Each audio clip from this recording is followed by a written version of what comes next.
সকালটা যদি শুরু হয় এত সুন্দর বৃষ্টি দিয়ে তাইলে মনটা কেমন ফুরফুরে লাগে বলেন তো। আমার তো ঘুম থেকে উঠতে ইচ্ছে করছিল না। ভাবছিলাম যে এখন যদি বিয়ে না হতো তাহলে এমন একটা সময় আমি কি কখনো ঘুম থেকে উঠতাম। আমাকে তো বিরিয়ানি রান্না করে ডাকাডাকি করলেও এই ঘুম থেকে আমাকে কেউ উঠাতে পারতো না। কিন্তু এখন তো বিয়ে হয়ে গেছে, আমি বাদে আরও বাকি তিনজনার পেট আছে, তাদেরকে কে খাওয়াবে আমি না উঠলে। এরপরে কোনোভাবে উঠে তারপরে ফ্রেশ ট্রেশ হয়ে প্রতিদিনের কাজবাজ শুরু করে দিলাম। জামাইয়ের কথা হয়েছে আজকে আমাকে খিচুড়ি রান্না করতে হবে, তাও নাকি আবার ভাতের চাল দিয়ে। তারপর আবার আমাকে শিখিয়ে দিয়েছে বেশি করে রসুন দিতে হবে। তো যাই হোক, তার কথা মতোই তাকে রান্না করে দিলাম, মজাই হয়েছিল খিচুড়িটা।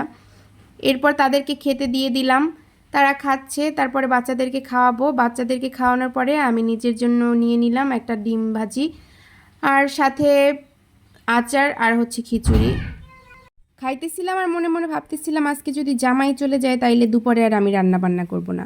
এত সুন্দর বৃষ্টি আমি বসে বসে উপভোগ করব, তা না করে আমি রান্না বান্না করে সময় কাটাবো, এটা কোনো মতেই হবে না।